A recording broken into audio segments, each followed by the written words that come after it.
सखी। का हाल चाल बा? बढ़िया बात सखी, आपन सुनावा।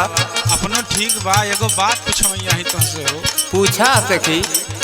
अपने राजा जी के बारे में कबो कुछ ना बताऊँ? अरे का बताइए सखी, उनके लीला ही कुछ ऐसा बा। कैसन हो तनी हमहो के बतावा। तो ली सुनी। सुनावा। कभो कभो रातिया में, कभो कभो रातिया में पी पी के आवे बैटरिया वाला रिक्शा चलावे। सैया हमार हो बैटरिया वाला रिक्शा चलावे।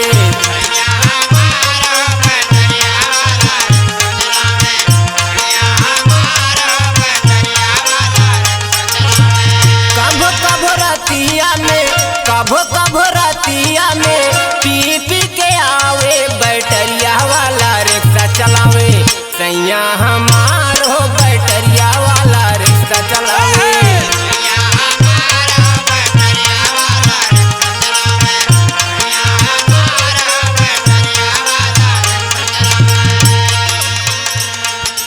अरे ते हमें इतना परेशान भइले के कौन बात बा सखी?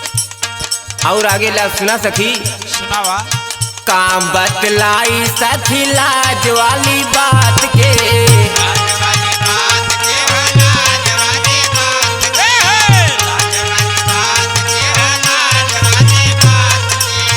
बड़ा परेशान करे आधी आधी रात के।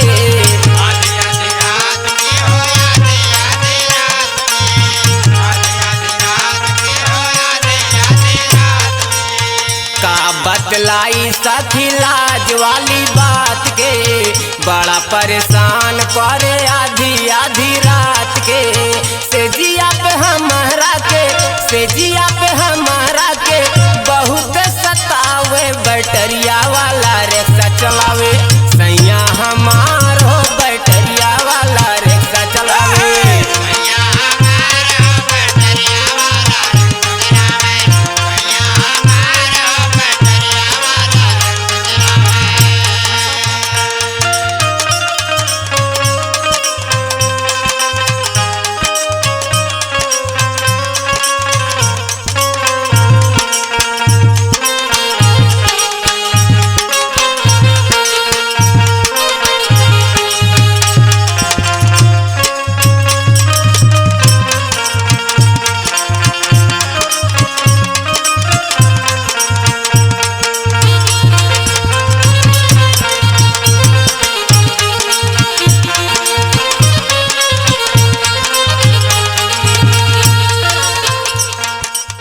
ए सखी। का हो? और सुनी का कहा था।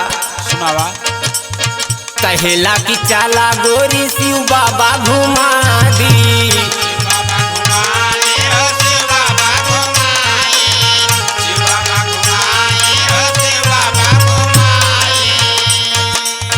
अबिरल होटलवा में नाश्ता करा दी।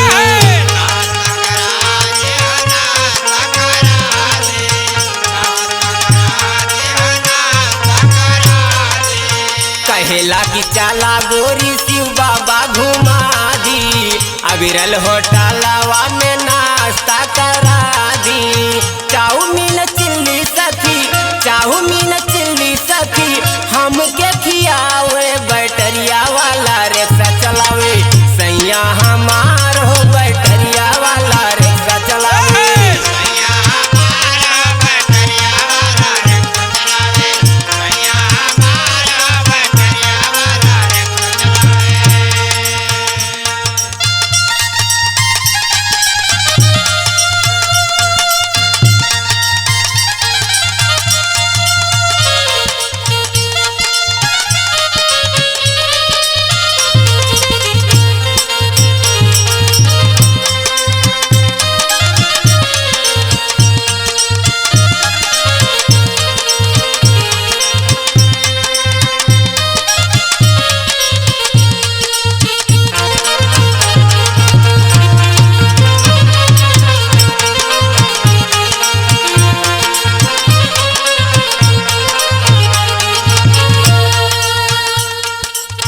कैसे के टाली सखी पिया जी के बात हो।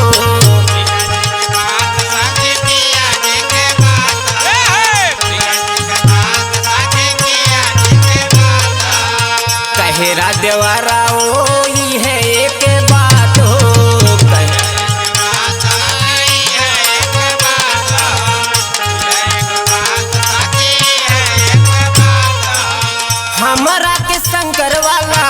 हमरा के शंकर वाला गनवा सुनावे बैटरिया वाला